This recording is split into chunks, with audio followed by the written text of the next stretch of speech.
The fluorescent lights hummed overhead in the Pentagon's war room as Commander Sarah Martinez stepped through the heavy security doors. At 28 years old, she carried herself with the quiet confidence that came from years of proving herself in a world dominated by men twice her age. Her dress blues were immaculate, every ribbon and medal positioned precisely according to regulation, but she knew that wouldn't matter to some of the people in that room. The meeting was already underway when she arrived. Around the massive oval table sat some of the most powerful military minds in the country. Generals with silver stars, colonels with decades of combat experience, and advisors whose decisions shaped foreign policy. Sarah had been specifically requested for this briefing about the ongoing situation in Eastern Europe, where her expertise in cyber warfare and intelligence had become invaluable. As she made her way to the only empty chair, she could feel eyes following her movement. Some were respectful, others curious, and a few carried that familiar look of skepticism she had encountered throughout her career. She had learned long ago not to let it affect her performance. "Commander Martinez," nodded General Harrison, the meeting's leader, as she took her seat. "Thank you for joining us.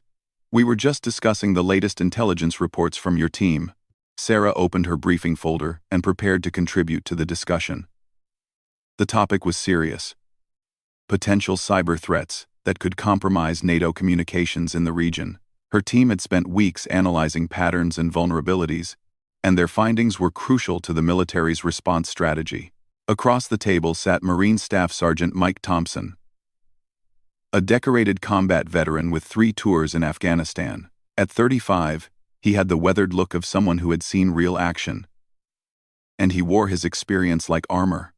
Thompson had a reputation for being tough, direct, and sometimes dismissive of what he called desk jockeys, military personnel who hadn't seen ground combat. As the meeting progressed, Sarah presented her team's findings with clarity and precision. She outlined potential attack vectors, discussed countermeasures, and provided recommendations for securing critical infrastructure. Her presentation was thorough and professional, backed by solid data and analysis. Thompson listened with growing irritation. He had little patience for what he saw as theoretical warfare. In his mind, real military strategy came from boots on the ground, not computer screens and data analysis. When Sarah finished her presentation, he leaned back in his chair and crossed his arms. "That's all very interesting," Thompson said, his voice carrying a tone of casual dismissal. "But I'm curious about something. What's your actual rank, sweetheart? I mean, you look pretty young to be giving strategic advice to generals." An uncomfortable silence fell over the room. Several officers shifted in their seats, recognizing the inappropriate nature of the comment. Sarah felt the familiar surge of frustration she had experienced countless times throughout her career, but her expression remained calm and professional. "Commander Martinez will suffice, Staff Sergeant Thompson," she replied evenly, her voice steady despite the condescending tone he had used. Thompson let out a short laugh, clearly unimpressed. "Commander? Right. Navy rank, I assume? How long have you been in service? 2? Maybe 3 years? I'm just trying to understand what qualifies you to brief us on military strategy when some of us have been doing this since before you graduated high school." The tension in the room was palpable. General Harrison started to intervene, but Sarah raised a slight hand to indicate she could handle the situation herself. She had faced this type of challenge before, and she knew that how she responded would set the tone for her credibility in future meetings. "I've been in service for 8 years, Staff Sergeant," Sarah replied calmly. "My qualifications include a master's degree in cybersecurity from MIT, advanced training at the Naval War College, and direct experience managing cyber operations in classified theaters. But I understand your concern about experience." Thompson's smile widened, interpreting her measured response as weakness. 8 years, huh? Well, I've got 15 years in the Corps, including real combat experience. Not trying to be disrespectful, but there's a difference between theoretical knowledge and practical application. Maybe you should stick to the technical stuff and let the experienced officers handle strategy. Other attendees began to look uncomfortable with Thompson's increasingly inappropriate behavior. Colonel Williams, a respected Air Force veteran, cleared his throat in warning. But Thompson seemed oblivious to the social cues around him. Sarah maintained her composure, but inside, she was calculating her response. She had worked too hard and come too far to let someone's ignorance undermine her authority. More importantly, the intelligence her team had gathered was critical to operational success, and she couldn't allow personal bias to interfere with military effectiveness. "I appreciate your perspective, Staff Sergeant," she said carefully. "Combat experience is certainly valuable. However, modern warfare increasingly depends on technological capabilities and cyber operations. The threats we're discussing today could potentially compromise the safety of troops in the field, including Marines like yourself." Thompson chuckled again, clearly enjoying what he perceived as a verbal sparring match with a junior officer. "Look, I'm not saying technology isn't important. I'm just saying that when bullets start flying, all your computer analysis won't mean much if you haven't been there yourself." General Harrison finally decided to intervene. "Staff Sergeant Thompson, I think we should focus on the briefing materials rather than personal qualifications." But Thompson wasn't ready to back down. The audience and the opportunity to challenge what he saw as unearned authority had emboldened him. "With respect, General, I think it's important to know who we're taking advice from. I mean, no offense to the commander, but she looks like she could be my daughter's age." The comment crossed a clear line, and several officers around the table exchanged glances of disapproval. Sarah felt her jaw tighten, but she maintained her professional demeanor. She had learned that responding emotionally to such provocations only reinforced stereotypes about women in the military. Just then, the conference room's main doors opened quietly. The person entering moved with deliberate care, clearly trying not to disrupt the ongoing meeting. Most of the attendees were focused on the tension between Sarah and Thompson and didn't immediately notice the new arrival. Admiral Rebecca Hayes, a distinguished officer with silver hair and 4 stars on her shoulder boards, stepped into the room. At 55, she commanded respect throughout the military hierarchy and had a reputation for both strategic brilliance and fierce loyalty to capable officers, regardless of their background. Admiral Hayes had arrived earlier than expected from her meeting with the Joint Chiefs of Staff. She had been looking forward to this briefing specifically because of Commander Martinez's involvement.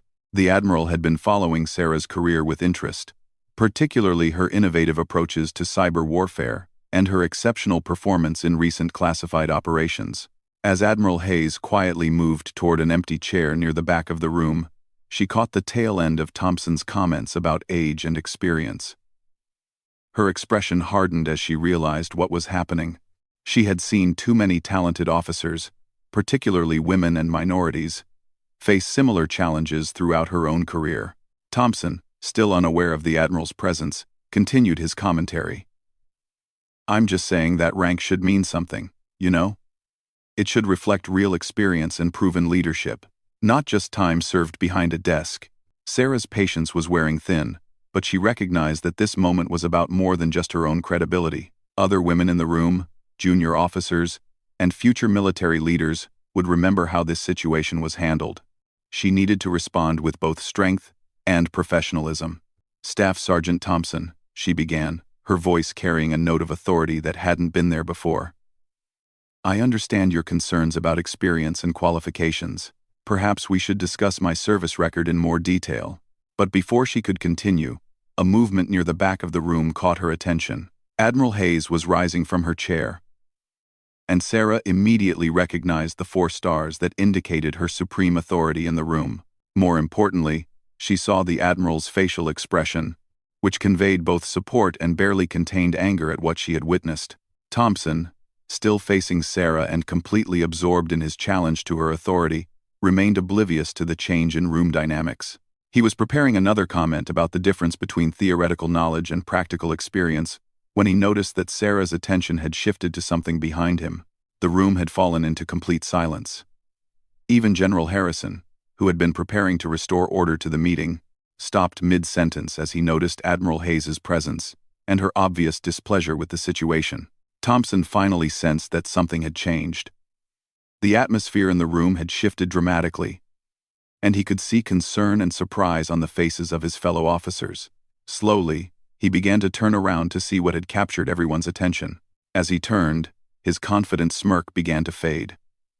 He found himself looking directly at Admiral Hayes, whose 4 stars and imposing presence immediately commanded his attention. But what he saw next completely shattered his understanding of the situation he had created. Admiral Hayes stood perfectly still for a moment, allowing the weight of her presence to settle over the room. Her steel-gray eyes moved from Thompson to Sarah, and then back to Thompson, who was now frozen in his chair with growing realization of his mistake. Without breaking eye contact with Thompson, Admiral Hayes spoke in a clear, authoritative voice that carried the weight of decades of command experience. "Staff Sergeant Thompson, I believe you were questioning Commander Martinez's qualifications and experience." Thompson's face had gone pale. He struggled to find words, suddenly understanding that he had been challenging not just any officer, but someone under the direct notice and protection of one of the Navy's most senior admirals. His mouth opened and closed wordlessly as he tried to process the situation. Admiral Hayes continued, her voice remaining calm but carrying an unmistakable edge of authority. "Perhaps you would be interested in learning more about Commander Martinez's actual service record before you continue your assessment of her capabilities." The Admiral moved closer to the table, her presence commanding absolute attention from everyone in the room. General Harrison and the other senior officers watched with fascination as one of the military's most respected leaders prepared to address the situation directly. "Commander Sarah Martinez," Admiral Hayes began, her voice now carrying a tone of formal recognition, "graduated first in her class from the Naval Academy 8 years ago. She completed advanced training in cyber warfare, intelligence analysis, and strategic communications. But more importantly, Staff Sergeant Thompson, she has operational experience that might surprise you." Thompson remained silent, clearly understanding that he had stepped into something far beyond his comprehension. The confident Marine who had been challenging Sarah's authority just moments before now looked like a recruit facing his first drill instructor. Admiral Hayes walked around the table, positioning herself where everyone could see her clearly. "Commander Martinez led the cyber operations team that prevented a major attack on our European communication networks last year.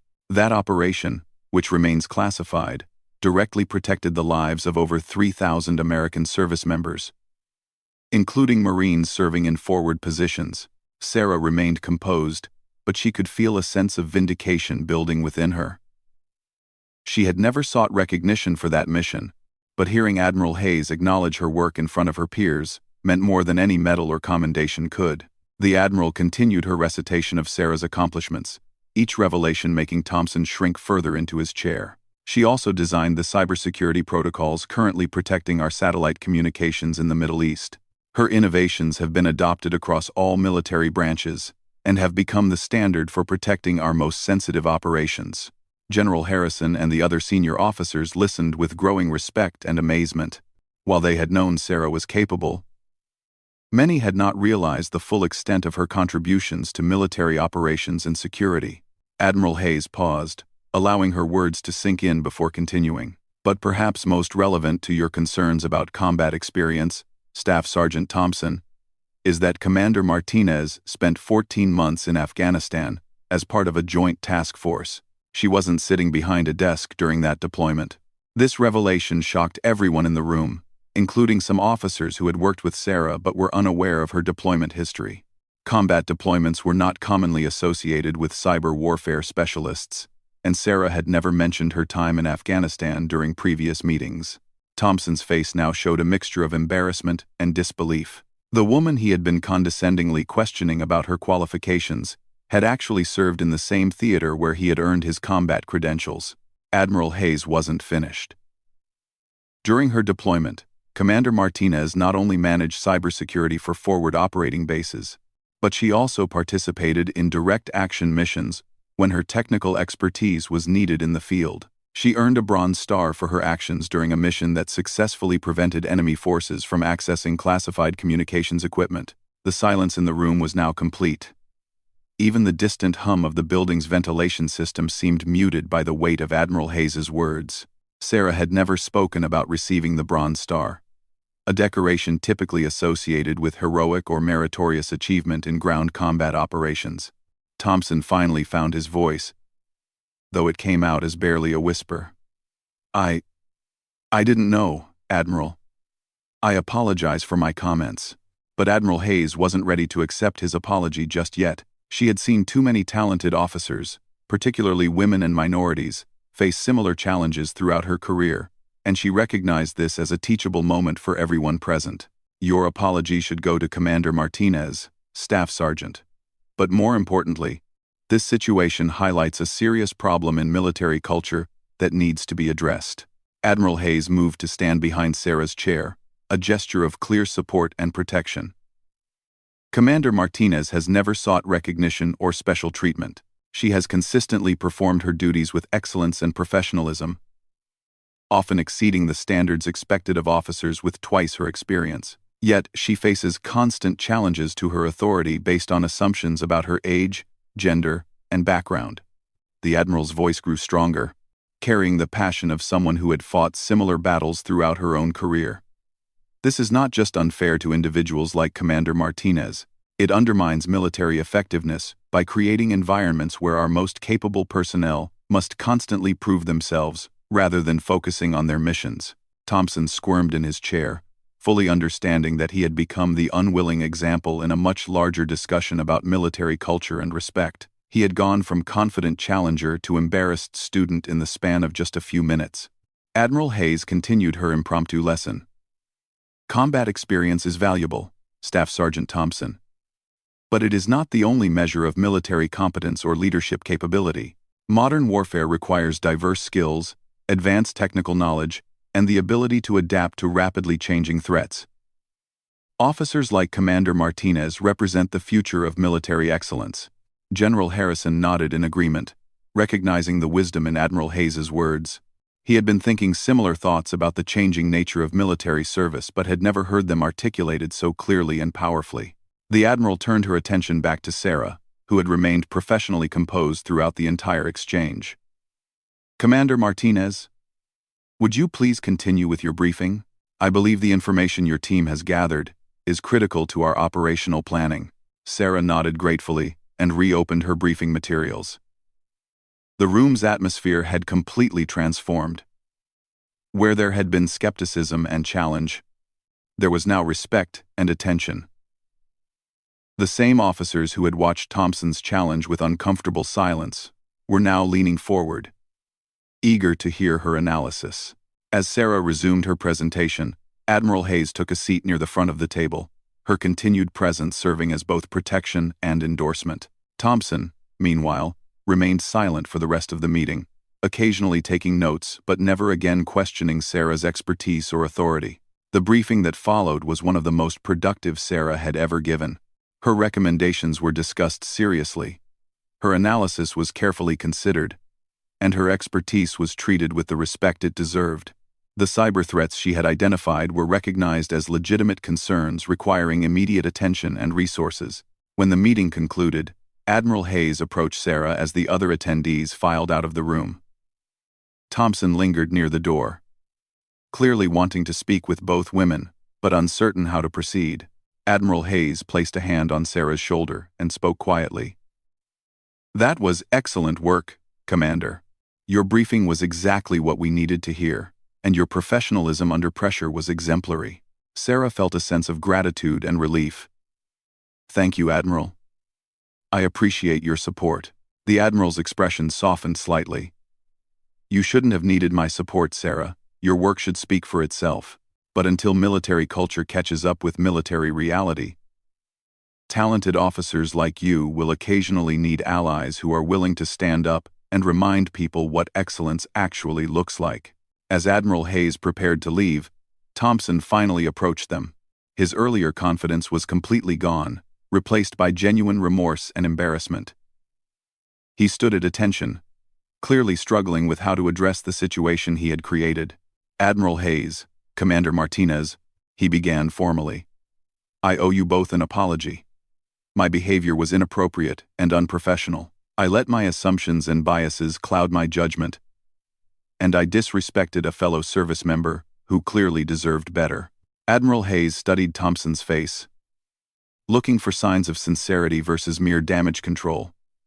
She saw genuine regret in his expression and nodded slightly. Apology acknowledged, Staff Sergeant. But the real question is what you've learned from this experience. Thompson took a deep breath before responding.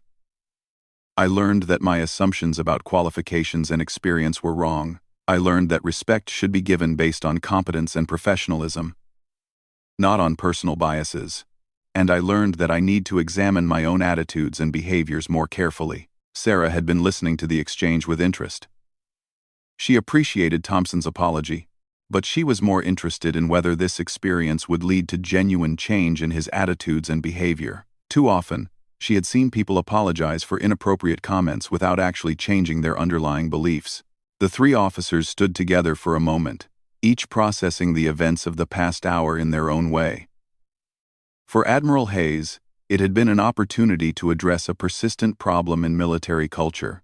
For Thompson, it had been a humbling lesson about respect and assumptions. For Sarah, it had been validation that her work and dedication were recognized and valued at the highest levels. Admiral Hayes looked at both Thompson and Sarah with the measured gaze of someone who had spent decades navigating complex military relationships and power dynamics. She understood that this moment, while uncomfortable, represented an opportunity for meaningful change that extended far beyond the individuals involved. Staff Sergeant Thompson, the Admiral said thoughtfully, I appreciate your apology, but I want you to understand something important. This isn't really about you personally, though your behavior was certainly problematic. This is about a pattern of thinking that undermines military effectiveness and drives away talented personnel. Thompson nodded, clearly still processing the magnitude of his mistake. Yes, Admiral. I understand that now, Admiral Hayes continued, her voice taking on the tone of a seasoned mentor rather than a disciplinary officer. Throughout my career, I've watched capable officers leave military service because they grew tired of constantly having to prove their worth to colleagues who made assumptions based on their appearance, gender, age, or background. We can't afford to lose that talent. Sarah listened with growing appreciation for Admiral Hayes's leadership style. Rather than simply using her authority to shut down Thompson's inappropriate behavior, the Admiral was using the situation as a teaching moment that could potentially influence attitudes throughout the military hierarchy. The truth is, Admiral Hayes went on, that military service is evolving rapidly. The challenges we face today require different skills and different approaches than they did even 10 years ago. Cyber warfare, space operations, artificial intelligence, and advanced communications are becoming as important as traditional combat capabilities. Thompson shifted uncomfortably but maintained eye contact with the Admiral, clearly understanding that this conversation was important for his own professional development. I never thought about it that way, Admiral. I guess I've been focused on traditional military roles and haven't fully appreciated how much things are changing. Admiral Hayes nodded approvingly at his response. That's an honest assessment, Staff Sergeant. And it's exactly the kind of thinking we need to change throughout the military. Excellence comes in many forms, and we need to recognize and value all of them. Sarah found herself reflecting on her own journey through military service. She had always known that she would face challenges because of her gender and relatively young age, but she had hoped that her performance and qualifications would speak for themselves. The reality had been more complex, requiring constant navigation of assumptions and stereotypes.